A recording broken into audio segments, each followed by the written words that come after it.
ingat pas di rakaat ketiga posisi saya tuh lagi ruku bang, lagi ruku kan, kalau ruku kan mungkin gitu ya. Jadi kita ini gitu pas nggak sengaja tuh di mata kiri saya tuh kayak saya ngeliat kayak ada orang berdiri gitu di depan pintu yang ke arah yang pintu belakang itu tuh. Jadi selama 2 minggu ini tuh gangguan tuh apa sebutnya teror kali ya, itu jadi makin mulai ada terus gitu bang, mulai dari tadi penampakan yang tadi saya lagi sholat sampai suara gitu. Tapi di pikiran saya tuh masih gini, si Ayu kok tumben banget gitu kan ya, masih lagi-lagi masih mikir itu tuh si Ayu gitu kan. Sampai nggak lama lah, sepersekian detik tuh saya ngerasa tuh kayak di badan saya tuh bang, saya tiduran begini kayak ngerasa ditindih di perutnya bang.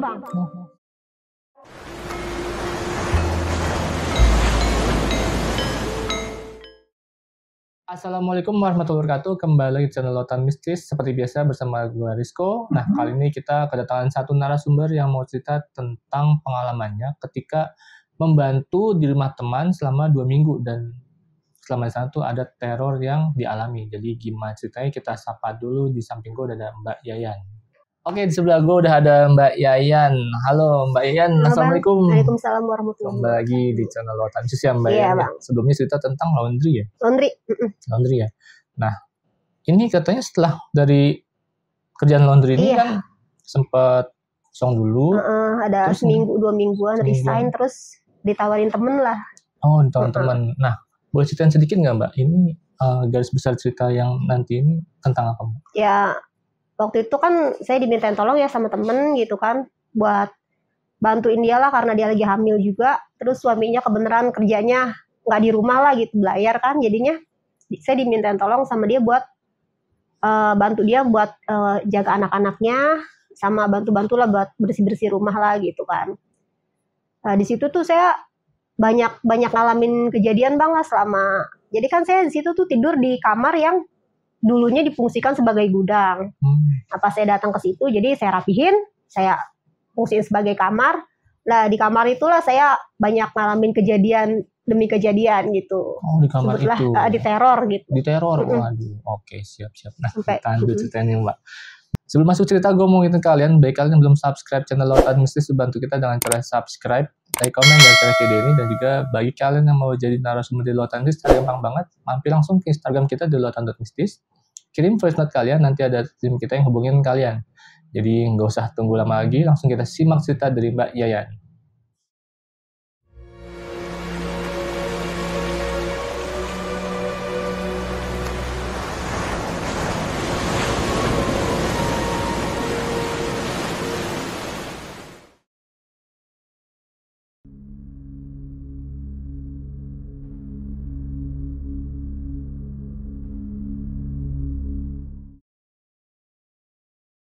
Gimana ceritanya Mbak? Kejadiannya tuh kan masih sama ya, di tahun yang sama setelah saya resign dari laundry itu ya 2000 berapa tuh? 2018. Pokoknya mah selisih seminggu sampai 2 mingguan lah setelah saya resign kan. Saya pulang lagi ya ke Priuk gitu kan. Nah, di situ saya ditawarin sama temen SMK. Jadi kan kami emang selama setahun belakangan tuh emang udah ada komunikasi gitu bang, udah ada silaturahmi lagi kan, pernah sempat bikin reuni juga gitu. Sampai akhirnya dia tuh minta tolong sama saya, minta tolong mau nggak, Yan lu mau nggak gitu nemenin gua gitu kan di rumah, suami gua kan mau berangkat belayar, dia bilang kan, jadi lu nemenin gua nih, gua kan lagi hamil katanya, terus anak-anakku juga masih kecil-kecil, dia bilang gitu, kalau misalnya lu mau. Tapi lu jangan nganggap lu gua jadi ART, enggak sih, maksudnya cuma nemenin aja, dia bilang. Ya saya pikir-pikir kan karena waktu itu juga saya belum ada kerjaan ya, daripada saya istilahnya nganggur gitu kosong kan, ya udahlah nggak apa-apa gitu. Toh yang saya bantu juga anak teman-teman saya, anak-anaknya teman saya kan, ya udah akhirnya udahlah nggak apa-apa gitu kan. Akhirnya saya berangkat tuh bang, dapat 2 hari lah setelah dia hubungin saya kan.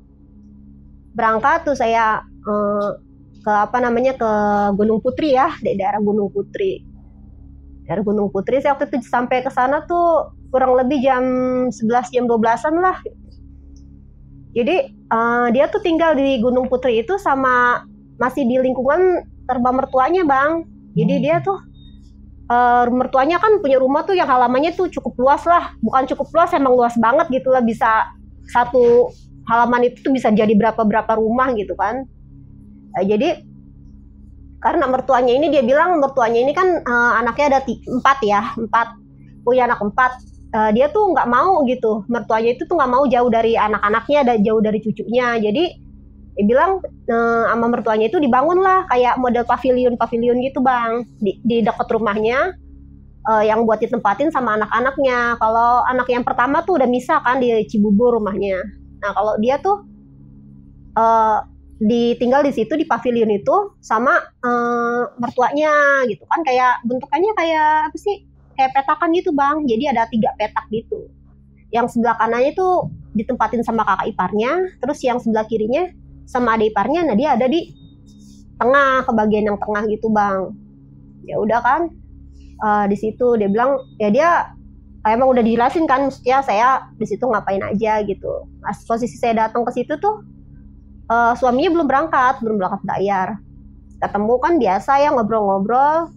Ya rumahnya dia tuh modelnya bener-bener kayak kontrakan bang. Jadi kita masuk ya, lebarnya tuh kurang lebih 3-4 meteran lah lebarnya itu.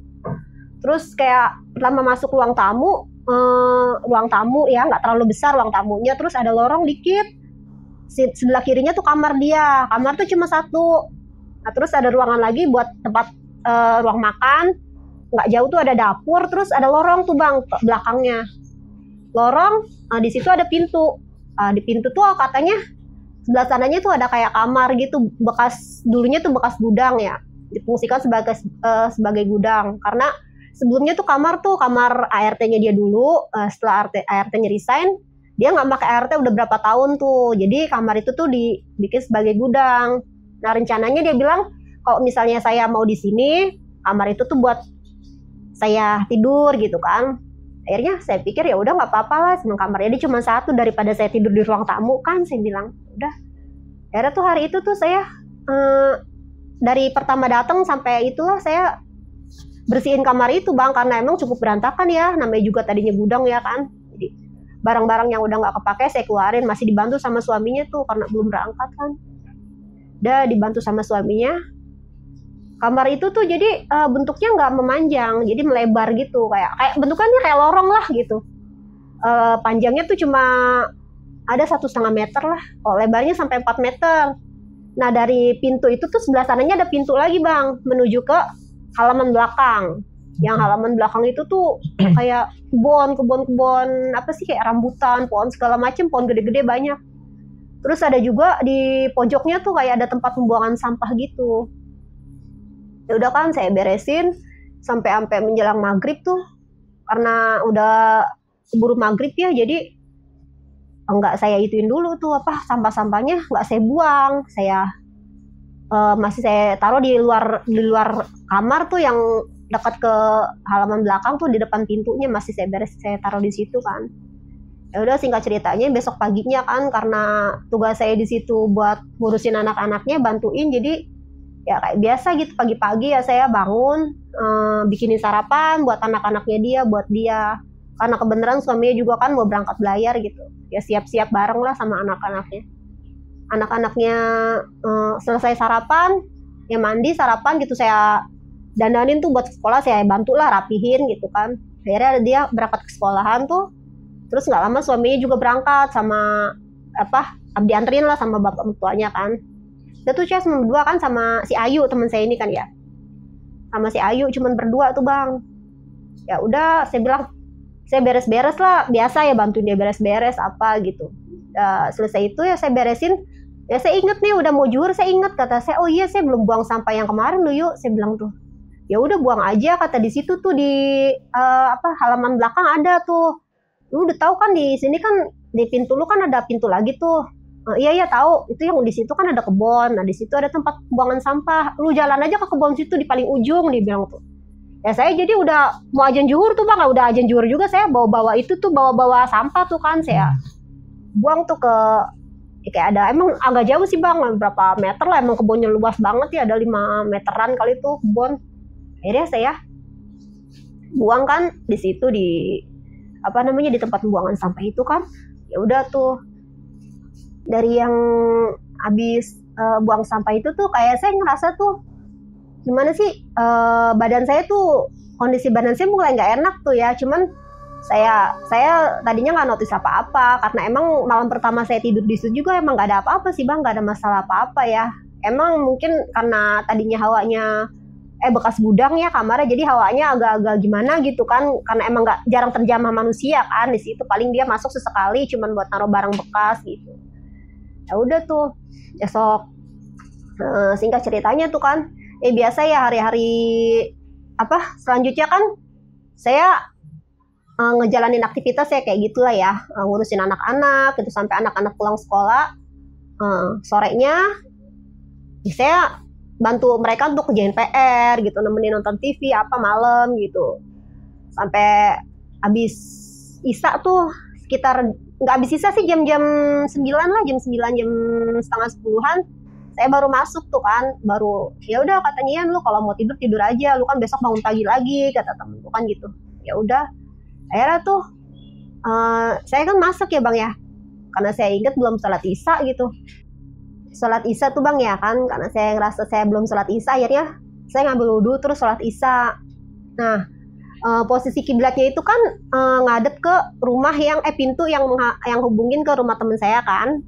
Nah pintu belakang, terus pintu yang ke arah kebun itu saya belakangin bang. Waktu itu tuh saya inget pas di rakaat ketiga posisi saya tuh lagi ruku bang. Lagi ruku kan, kalau ruku kan nungging gitu ya. Jadi kita nungging gitu, pas nggak sengaja tuh di mata kiri saya tuh kayak saya ngeliat kayak ada orang berdiri gitu di depan pintu yang ke arah yang pintu belakang itu tuh. Saya nggak ngeliat karena nunduk itu kan, jadi yang saya lihat cuman posisi bawah sampai sini gitu kan. Saya nggak ngeliat atasnya gitu, dan saya juga nggak notice apakah itu dia ngambang gitu atau napak, nggak sama sekali, nggak kepikiran ke situ kan. Saya ngeliat refleks itu, saya langsung jujur aja tuh agak nggak khusyuk bang. Langsung buyar lah semua kan, nggak fokus lah sholat. Tapi saya bener-bener langsung puasain diri. Udah saya selesaiin dulu sholat saya kan, sampai di rakaat tahiyat akhir kan, udah habis ngucapin salam gitu ke kanan, terus pas saya salam ke kiri, saya nengok, langsung saya refleks nengok bang, pengen tahu gitu kan itu yang saya lihat apaan. Tapi udah nggak ada apa-apa gitu, sama sekali udah nggak ada apa-apa gitu kan. Saya bilang masih halu kali, saya bilang gitu kan, karena mungkin emang udah ngantuk kan. Ya udahlah, saya langsung tidur aja gitu kan. Langsung tidur. Nah besok malamnya tuh, singkat ceritanya kan, udah besok malamnya beberapa hari kemudian lah, di beberapa hari kemudian tuh saya kita itu lagi tidur gitu bang, tapi kayak ada kayak dimimpiin gitu bang. Saya mimpi, jadi di kamar itu tuh ada yang nemenin saya terus gitu kan. Jadi kemana saya itu ada yang nemenin, terus waktu saya lagi tidur terus dia duduk gitu, kayak duduk di pinggir ranjangnya gitu. Pas sampai saya kebangun, kok saya kayak ngerasa itu gitu, ada yang duduk. Tapi pas saya kebangun tuh nggak ada siapa-siapa gitu. Saya mimpi, tapi seolah-olah tuh kayak nggak mimpi gitu, kayak nyata gitu. Cuman ya udahlah, saya skip aja gitu kan. Itu mungkin saya pikir lagi halusinasi aja gitu. Dan makin lama saya di rumah itu tuh makin gimana sih bang, keadaan fisik saya, kondisi kesehatan saya tuh mulai keganggu lah gitu, saya mulai sakit tuh. Awalnya saya mikirnya cuma gini, di daerah Gunung Putri itu kan awalnya masih sejuk ya bang, masih dingin. Sedangkan saya tuh biasa tinggal di Priuk yang cuacanya ya tahu sendiri lah ya, luar biasa kan. Salju ya. Saya pikir gini, mungkin badan sayanya nih kurang bisa beradaptasi gitu. Saya awalnya saya mikir kayak gitu kan. Udahlah, cuman sakit biasa gitu. Akhirnya udah, saya biasa lagi, saya ngejalanin hari-hari lagi. Si Ayu tuh mulai notice gitu, kayak kamu kayaknya makin hari tuh makin pucet ya lu, kata dia gitu. Ya badan gue tuh sebenarnya nggak enak yuk, kata dia. Ya udah, lu kenapa nggak berobat aja? Dia bilang enggak deh, nantilah masih bisa ini. Saya bilang gitu kan, lu minum obat lah gitu kan. Akhirnya ya saya sama dia tuh minta dibeliin obat. Ya udahlah, nggak usah berobat, lu beliin gue obat turun panas aja gitu kan. Dia minta tolong tuh sama mertuanya gitu buat minta dibeliin obat turun panas gitu kan ya buat saya. Udah kan singkat ceritanya lagi nih Bang. Jadi besok udah serang berapa lamanya lagi, pokoknya saya di situ kan cuman 2 minggu tuh Bang ya. Jadi selama 2 minggu ini tuh gangguan tuh apa sebutnya teror kali ya itu, jadi makin mulai ada terus gitu Bang, mulai dari ya, tadi penampakan yang tadi saya lagi sholat sampai suara gitu. Pernah waktu suatu malam gitu kan, saya tuh kayak ngedenger gini, ada suara perempuan nangis gitu kan, itu udah malam Bang, udah kurang lebih jam 2-an gitu lah, saya habis kebangun pipis gitu kan, kok kata saya tuh kayak ada samar-samar tuh kayak ada suara perempuan nangis, saya bilang gitu. Tapi siapa ya kata saya yang nangis itu. Udah saya sempat keluar lagi tuh, saya pikir si Ayu kan, saya dengerin di keluar ke rumahnya si Ayu tuh, keluar kamar tuh saya ke rumahnya si Ayu, saya dengerin di depan pintu kamarnya, bukan dia, saya bilang gitu kan. Terus saya masuk lagi kamar, saya duduk tuh agak lama, saya duduk di pinggiran tempat tidur. Terus saya dengerin tuh pergi ke kabur, suaranya nggak kedenger lagi tuh, lama-lama kedenger lagi jelas kayak kebawa angin gitu tuh Bang. Tuh gitu apa yang si teteh sebelah kali ART-nya, karena di sebelahnya kan di rumah kakaknya juga kan ada ART juga kan, saya bilang jangan-jangan si teteh yang sebelah kali ini, saya bilang gitu ya, nangis, saya bilang gitu. Tapi kok lama-lama tuh makin jelas gitu, kayaknya suara dari arah pintu belakang gitu kan. Akhirnya saya kepoin gitu. Saya kepoin, saya jalan tuh, saya buka tuh dikit-dikit. Jadi pas kan saya di paling pojok gitu. Jadi kalau ini kan ada tembok, saya nengok ke sebelah sini tuh pintu belakangnya ini juga kan, pintu belakangnya kakaknya juga kan. Pas saya nengok di situ tuh kan ada bangku taman gitu Bang. Kayak ada bangku taman di situ tuh, kayak ada cewek, bukan cewek, jadi bentuknya kayak apa sih, siluet hitam gitu tuh, kayak bayangan gitu Bang, kayak bayang cuman nggak jelas gitu, kayak ada orang duduk lah, saya ngerasa orang duduk, cuman saya mikirnya gini, mungkin apa ada baju kena bayangan gitu kan, jemuran baju, saya mikirnya kayak gitu, walaupun sebenarnya tuh apa namanya kok nggak ada jemuran gitu kan di situ. Terus saya kayak ada yang duduk, saya agak ngintip begitu tuh. Akhirnya saya merinding sendiri kan, karena emang angin juga gede, cuaca malamnya juga dingin banget lah gitu. Akhirnya saya masuk lagi tuh di depan pintu, saya sambil saya kunci agak merinding kan, astagfirullahaladzim, kata saya apa sih yang saya lihat gitu kan. Akhirnya udah tuh saya ini kan, walaupun saya nggak bisa tidur, saya coba untuk tidur dulu gitu malam itu tuh. Nah besok paginya karena saya ini gitu masih kepo sama kejadian kemarin gitu kan, udah sambil selesai saya beres-beres gitu, bantuin anaknya berangkat sekolah. Nah saya nyapuin yang di halaman belakang gitu. Beneran ada ART-nya lagi jemurin baju. Saya tanya kan, teteh, kata saya tuh, teteh semalam nangis, saya bilang gitu. Nangis kenapa? Enggak, kata dia gitu. Enggak, saya ngedenger ada suara cewek nangis. Orang saya semalam nggak di sini, saya pulang teh, katanya ke rumah saya kan, emang rumahnya dia nggak jauh dari situ kan. Jadi dia seminggu sekali tuh pulang, katanya. Saya pulang teh, nggak, di sini nggak ada orang. Emang kenapa? Enggak, saya kayak ada ngedenger itu aja. Ibu Ayu kali, kan dia suka, namanya juga lagi hamil, kadang suka ini. Enggak, sekarang saya ngedengerin enggak, katanya. Ya udah teh, katanya, nggak usah di sini mah kalau ngedenger apa-apa jangan jangan dikepoin, jangan dipikirin, dia bilang gitu kan. Ya kan karena dia orang situ juga, saya ya udahlah, udah saya skip kejadian itu tuh. Nah, sering berapa malamnya lagi tuh Bang. Singkat ceritanya udah berapa malam itu tuh, kurang lebihnya hampir 2 minggu saya di situ. Kayak 2 hari atau 3 harian lagi tuh, mau 2 minggu lah saya di situ. Nah malamnya itu kondisi badan saya tuh bener-bener yang udah nggak bisa diajak kompromi lah, saya udah drop banget itu, udah bahkan dibawa berdiri juga kayak udah lemes gitu kan.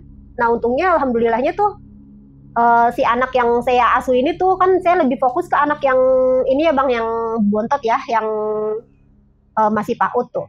Anak ini tuh lagi ada study tour dari sekolahnya, dan dia tuh pergi sama kakeknya, jadi pulang tuh agak sore juga. Biasanya kan dia pulang jam 12, jadi dia pulang udah jam sekitar jam 4, jam 5-an gitu. Jadi waktu saya buat istirahat sepanjang hari itu tuh lumayan banyak lah, karena si Ayu juga kan udah ngeliat kondisi badan saya juga udah ini gitu. Malah dia rencananya besok mau nganter saya, katanya ke dokter ya, besok sama mertua gue lu antar ke dokter aja. Udah nggak apa-apa aku bilang tuh kan.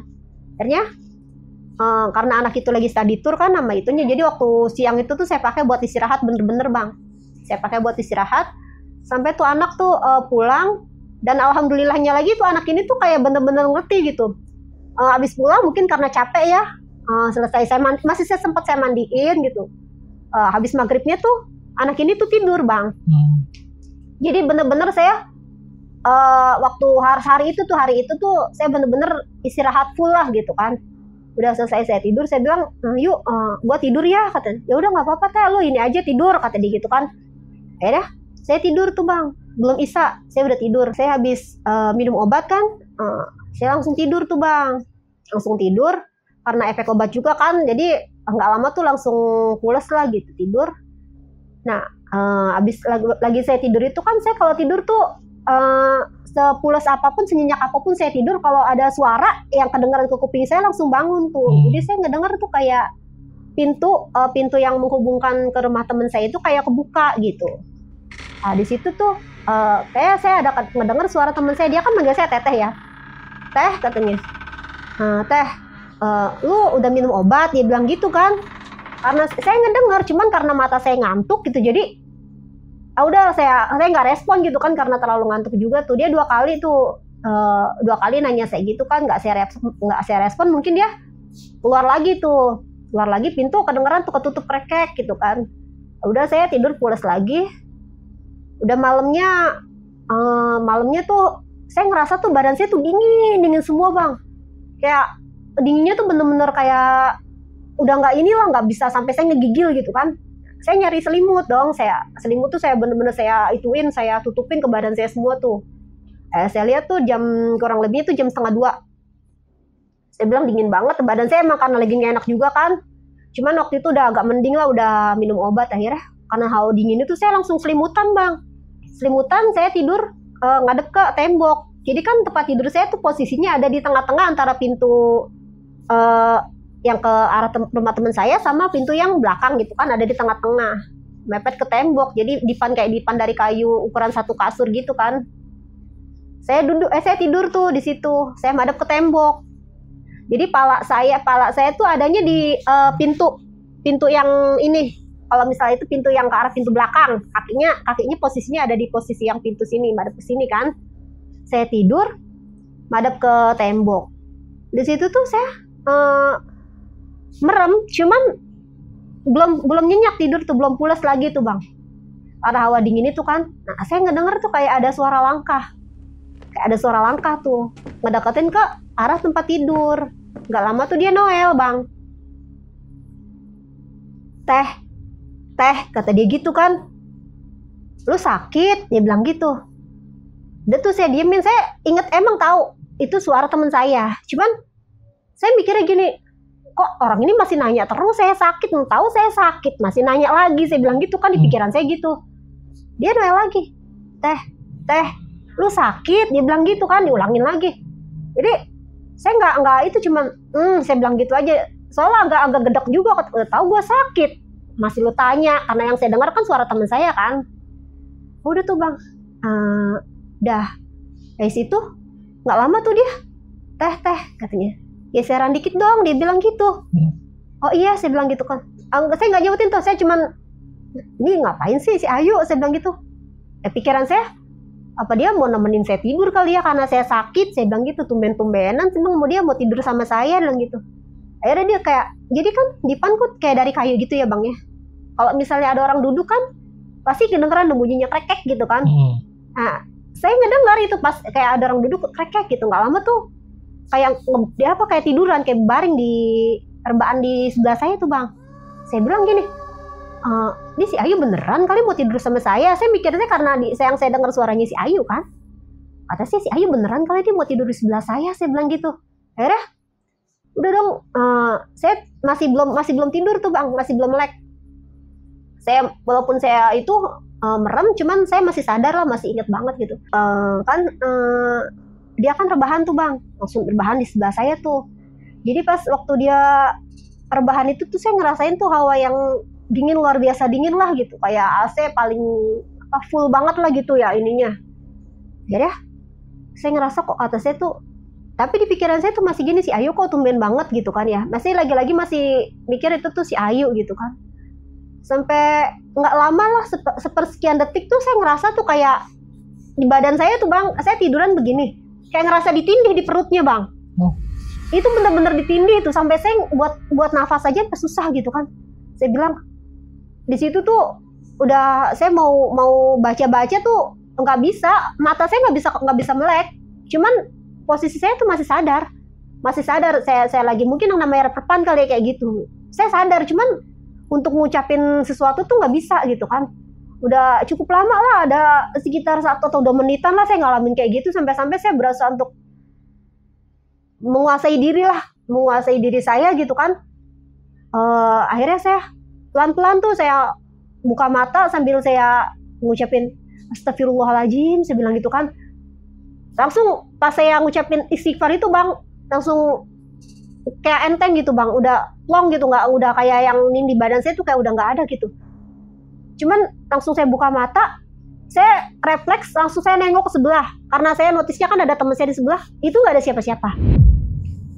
siapa-siapa, saya langsung kosong. Saya langsung duduk sampai saya gini, astagfirullahaladzim, saya mimpi apa bukan, saya bilang. Tapi kok saya sadar gitu kan. Saya bener-bener nengok lagi, saya tuh nggak ada siapa-siapa, saya bilang gitu. Di situ tuh saya udah antara merinding sampai apa, yang badan saya yang tadinya sakit tuh udah bener-bener dingin. So badan saya ngerasain dingin, merinding yang nggak jelas segitulah. Sampai saya baca ayat kursi, udah saya baca surat-surat pendek tuh, karena emang masih sedek-dekan itu gitu kan. Akhirnya saya setel tuh di HP, saya murotalan sampai kebagi, saya sampai saya tuh nggak berani untuk tidur lagi gitu kan.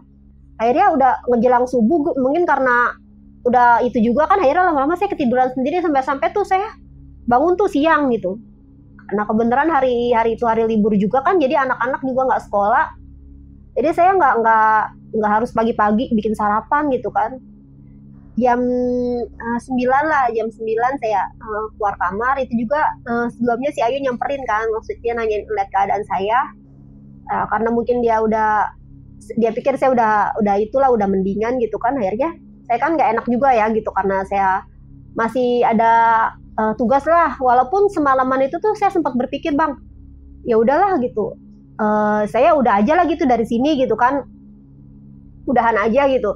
Karena saya jujur aja, yang di itu tuh udah keadaan fisik saya gitu kan, saya jadi sakit, walaupun ya nggak tahu juga gitu saya sakit kenapa gitu kan, karena mungkin hawa cuaca gitu. Tapi saya pikir saya nggak bisa nih terus di sini gitu kan. Sepanjang malam itu tuh saya mikir lah gitu, apalagi dengan kejadian semalamnya saya alamin itu, saya mutusin buat udahlah gitu, saya udah pulang aja gitu, udah nggak usah di sini lagi gitu kan. Akhirnya pas si Ayu nggak lama, si Ayu masuk terus dia keluar tuh, saya nyamperin dia tuh ke ruang tamu kan, dia lagi duduk kebenaran. Di situ saya beraniin diri buat ngomong gitu kan. Yuk, saya bilang,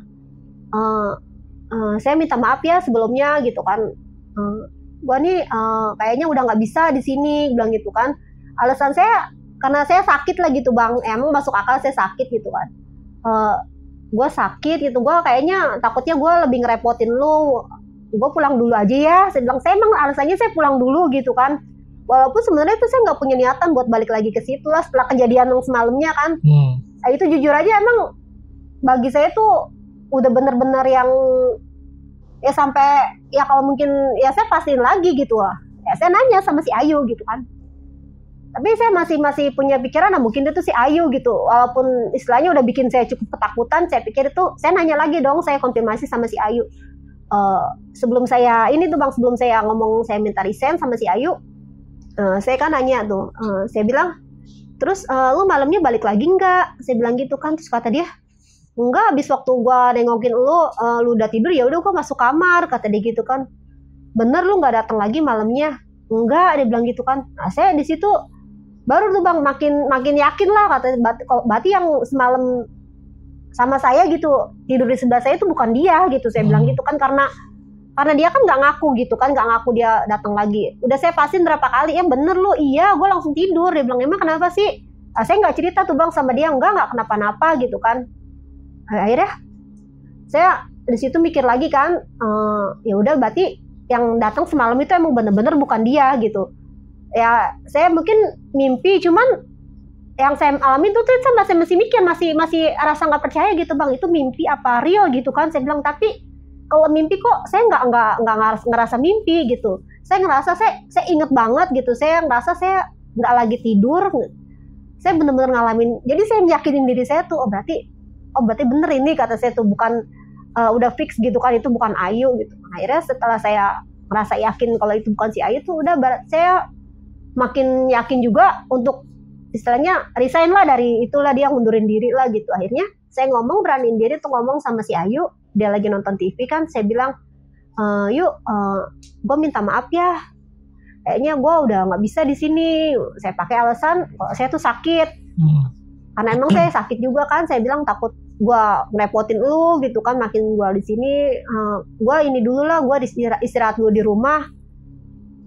Alasan saya istirahat untuk sementara gitu, istirahat dulu di rumah. Padahal sebenarnya tuh nggak ada kepikiran buat balik lagi gitu lah setelah kejadian itu kan, nggak ada gitu. Akhirnya dia bilang gini, dia awalnya nggak setuju bang, cuman saya ngiyakinin lah. Dia bilang, lu kok kayak gitu, lu nggak kasihan sama gua kan, lu tahu sendiri gua lagi hamil gini kan, anak gua nanti sama siapa, dia bilang gitu kan.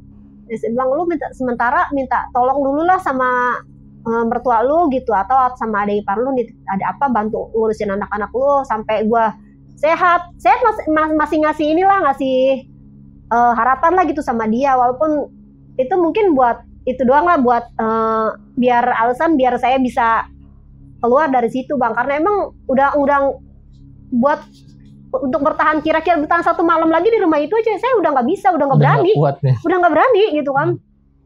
Akhirnya udah kan, saya minta jemput kan sama suami, minta jemput. Sorenya tuh dia datang nggak jemput kan. Udah akhirnya setelah saya ngomong sama si Ayu, akhirnya dia ngasih lah, dia ngizinin dengan catatan, lu kalau udah sehat balik lagi ya, dia bilang gitu kan. Dan saya mengiyakan, walaupun sebenarnya itu tuh cuma buat inilah harapan kosong aja gitu kan ke dia gitu, cuma PHP lah. Ya udah, saya pulang ke rumah dengan kondisi badan saya yang masih sakit lah, masih sakit, dan itu tuh nggak langsung sembuh. Saya pulang ke rumah pun masih sakit sampai saya tuh dibawa, jadi bukan dibawa berobat. Saya kan pernah punya ini ya, kalau misalnya itu kayak di Garut itu kayak ada apa sih ya, dia buat pengobatan alternatif gitulah kayaknya. Jadi saya pernah berobat mata kan sama dia, saya manggil abah kan di situ. Jadi dia juga orang yang bisa bang, bisa pintar kayak bisa ngobatin kayak orang yang pernah gitu kan. Ada temennya Mamang ya, temennya omnya suami, ada yang diguna-guna orang kan, diobatin ke beliau gitu kan. Saya juga udah cukup lama lah sama si abah ini istilahnya berobat lah gitu kan, sampai pas hari itu tuh saya untuk ke Garut kan mungkin jauh ya, jadi via telepon tuh, via telepon saya suami kan yang ituin ini sakit gitu kan, si Neng sakit kan, si abah tuh manggil si Neng sakit gitu. Diceritain lah, saya ngomong tuh sama si abahnya, bah saya dari awal lah saya cerita, saya datang ke rumah itu, pokoknya saya ceritain semua. Sampai si abah tuh ngomong katanya kalau ini tuh saya katanya dapat diikutin diikutin sama penunggu yang ada di situ gitu, di apa namanya, di lingkungan situlah, lingkungan rumah si Ayu itu. Saya inget-inget si abah itu kan nanya, kamu pernah bikin kesalahan apa di sini? Saya bilang, saya inget dong, lagi inget-inget lagi dari pertama kali saya itu perasaan saya nggak pernah bikin salah apa-apa gitu. Saya cuman buang sampah aja kan gitu. Ya itu mungkin kata dia gitu kan. Saya mikir-mikir lagi kan, apa mungkin iya, katanya ya itu apa yang dari penunggu yang makhluk yang ada yang nungguin di tempat sampah itu kan, karena itu kebun-kebun kosong. Jadi di situ ya setelah saya ini ya bang ya, setelah saya dari tempatnya si Ayu itu kan, akhirnya saya tahu lah ternyata dulunya tuh di situ tuh pernah emang yang nungguin di situ tuh cewek itu, dan dia adanya posisinya ada di kebun belakang itu gitu kan. Itu setelah saya tahu, tapi setelah saya habis berobat itu, saya biasa kan dibacain surat di air mineral gitu kan, di botol, saya suruh minum, dibalurin ke badan saya. Alhamdulillah Bang, setelah itu tuh udah mulai sehat lah ya, udah mulai sehat.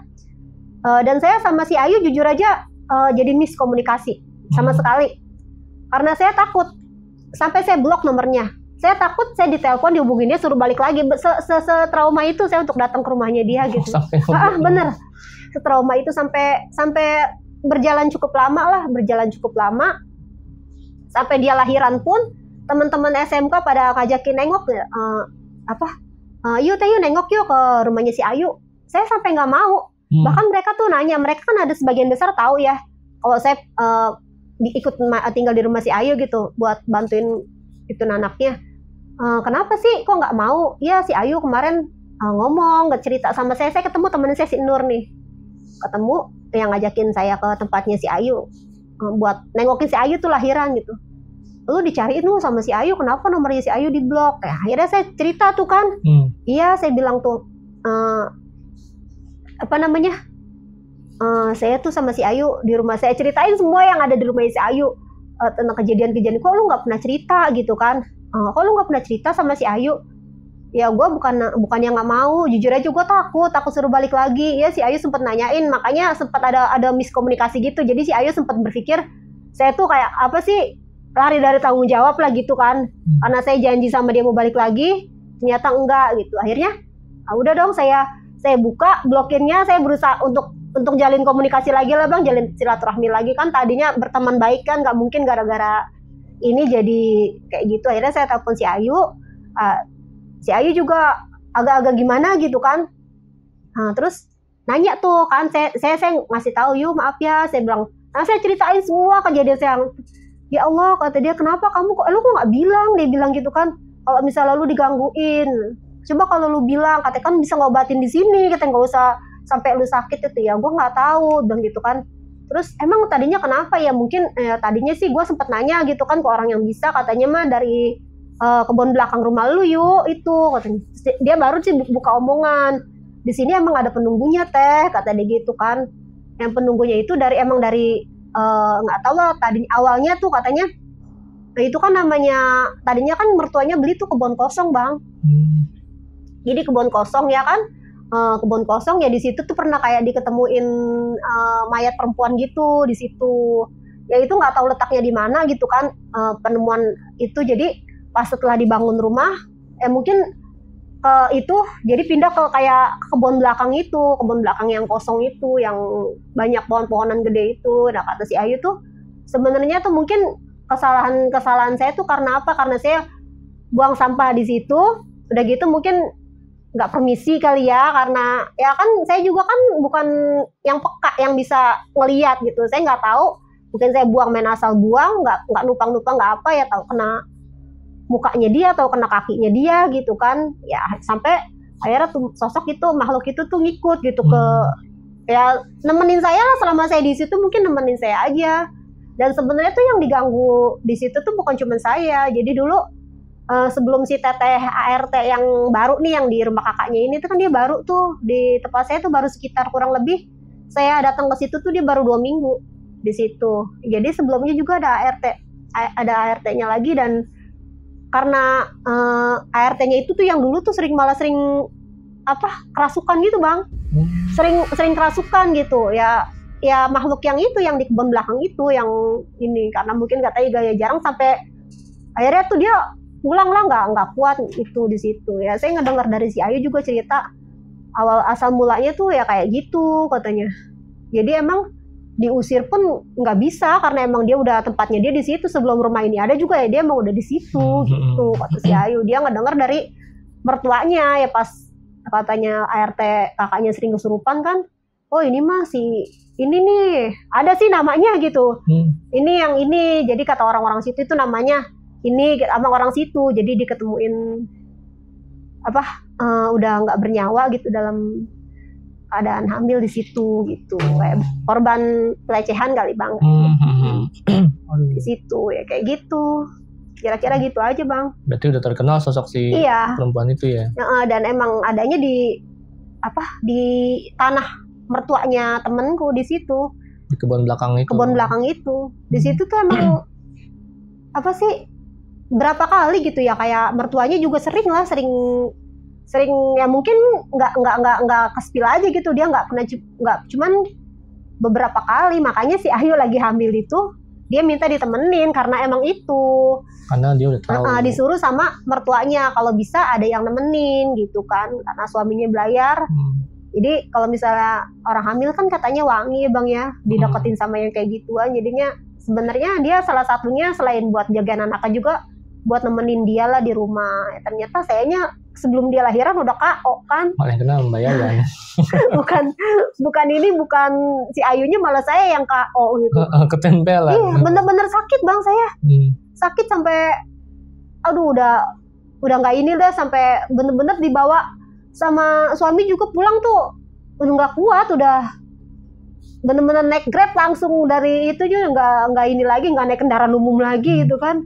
Bener langsung naik Grab, udah badan udah bener-bener sakit orang sakit biasa gitu, orang sakit udah yang demam gitu, udah berat semua badan saya tuh. Sampai jadi selama saya di rumah itu tuh sehatnya bisa dihitung pakai jari lah gitu. Sebenarnya dari awal saya di situ tuh udah mulai kondisi badan saya udah nggak fit ya, udah kurang sehat.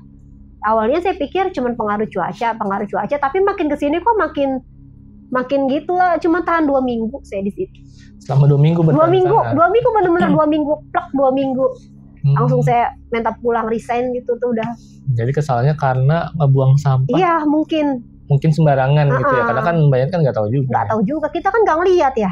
Nggak ngelihat apa dia ada di situ, kecuali kalau kita orang yang peka, udah dia ada di situ, nggak jadi deh gitu kan. Pas azan zuhur. Iya, pas azan zuhur lagi. Emang azan zuhur banget itu. Ya kan, apalagi kan kalau misalnya kebon kan ya tahu sendiri ya kebon ya. Tempat kosong, jangan kan azan zuhur gitu, apa posisi azan atau apa gitu. Kita kalau misalnya jalan ke kebon aja kan, maaf ya mau numpang pipis gitu apa kan, numpang apa jalan aja kita kalau itu numpang mau jalan gitu. Sedangkan saya tuh selonong aja gitu kan, saya pikir buang sampah biar aja, emang di situ ada tempat pembuangan buat sampah juga kan. Biar aja, saya nggak ada pikiran macem-macem. Berarti kejadian nggak enak badannya tuh dialami berarti selama 2 minggu itu berapa lama tuh? Apakah full? Ya pokoknya selama itu saya sehatnya tuh dari malam kedua itu tuh sih udah mulai ngerasa kayak badan saya tuh kayak apa sih, berat, puyeng gitu kan, udah mulai kok pada sakit semua nih badan gitu. Gak nyaman ya? Gak nyaman lah awalnya saya pikir. Dan saya semenjak malam pertama masih nggak ada apa-apa Bang. Saya tidur walaupun istilahnya kamar itu bekas gudang ya dibilang nyenyak ya lumayan gitu kan, cuman karena emang tadinya bekas gudang dan jarang terjamah manusia juga di situ, jadi kita tidur emang ada hawa-hawa beda aja gitu. Ya ditambah lagi mungkin karena kelakuan saya itu jadi mengundang lah, di orang ini sembarangan nih, jadi dideketin terus sama dia, dipepet terus, mungkin sampai akhirnya saya itu kepisik kali ya itunya. Ya udah sampai temenin tidur ya berarti? Temenin tidur loh beneran, astagfirullahaladzim. Berarti di malam terakhir? Di malam terakhir. Awalnya tuh saya nggak pernah kepikiran apa saya mau resign atau apa gitu, enggak. Karena kan malamnya kan emang udah bilang tuh, besok berobat aja deh, diantarin mertua gua kata dia gitu kan. Ya udah Bang, saya niatnya mau berobat gitu, mudah-mudahan saya bilang, habis saya berobat ke dokter udah mendingan, nggak sama sekali nggak kepikiran buat resign loh. Pas ditemenin tidur itulah langsung saya bener-bener Bang, itu saya ngerasa tuh bener-bener ya orang cuman tempat tidur satu kasur gitu loh Bang, jadi bener-bener pepet-pepetan gitu. Saya tidur madep ke tembok, dia tidur kayaknya kayak yang rebahan gitu. Si makhluknya malah nanya beberapa kali tuh, sakit Noel saya juga. Teh gitu, manggilnya teteh juga kayak pokoknya suaranya gitu, dia cara manggil saya juga kayak teman saya, kayak si Ayu itu. Jadinya saya mikirnya si Ayu sampai dia rebaan di sebelah saya juga. Saya mikirnya si Ayu tumben amat mau tidur di sebelah saya gitu. Apa dia karena saya sakit jadi dia mau nemenin? Pikiran saya tuh gitu. Yang saya udah nggak beresnya tuh pas saya ditindih gitu tuh. Saya bangun, gitu. Dia udah nggak ada di sebelah saya. Udah tuh di situ langsung pikiran saya tuh udah nggak beres nih. Saya bilang udah inilah, saya bilang gitu kan. Ya luar biasa, saya bilang gitu tuh udah kejadian yang cukup pengalaman yang tak terlupakan ya selama 2 minggu ya. Sampai jujur traumanya itu tuh cukup lama banget bang, sampai saya bener-bener saya blok nomor si Adi. Saking aku nggak mau, saya buat balik lagi. takut disuruh lu balik lagi, nggak mau gitu kan, nggak mau gitu. Udah sampai di lahiran juga teman-teman ngajak enggak. Tapi hubungan sama Mbak Ayunya sekarang udah baik-baik aja? Udah, alhamdulillah sih udah normal ya? Udah normal lagi sama teman-teman SMK juga, walaupun jarang kan karena kesibukan masing-masing ya. Udah nggak ini, tapi nggak kayak dulu lagi setelah saya keluar dari situ. Tuh sampai dia waktu saya di situ masih hamil kurang lebih 2-3 bulanan sampai ke dia lahiran bang, miskomunikasi sama sekali nggak ada. Karena diblok juga. Diblok sama saya. Karena trauma. Udah trauma bener-bener deh. Oke. Iya. Siap. Terima kasih nih Mbak Yayan ceritanya. Menegangkannya selama 2 minggu di rumah temen yang mau ngebantu di sana, tapi malah bikin gebetah. Sebenarnya mah lingkungan bikin betah, cuman ya udah. Karena kita nggak tahu ya ketika buang sampah tuh ada makhluk itu. Iyalah. Ya, kan ada adatnya bang semua. Betul, jadi yang nonton ya kalau bisa numpang-numpang ya. Numpang-numpang sesuatu buat, gitu buat yang nonton juga ya, pelajaran juga. Kalau misalnya ada apa mau lewat kah atau mau buang sesuatu atau apa ya. Numpang-numpang lah. Saling hormatin aja. Saling menghormati aja. Iya. Oke, siap. Sekali lagi terima kasih nih Mbak Yayan untuk cerita di Lautan Mistis. Oke, sebelum closing gue mau ngingetin ke kalian, bagi kalian yang belum subscribe channel Lautan Mistis, bantu kita dengan cara subscribe, like, comment, dan share video ini. Dan juga bagi kalian yang mau jadi narasumber di Lautan Mistis, gampang banget, mampir langsung ke Instagram kita di lautan.mistis, kirim voice note kalian, nanti ada tim kita yang hubungin kalian. Di akhir kata gue Rizko dan Mbak Yayan pamit undur diri. Wassalamualaikum warahmatullahi wabarakatuh.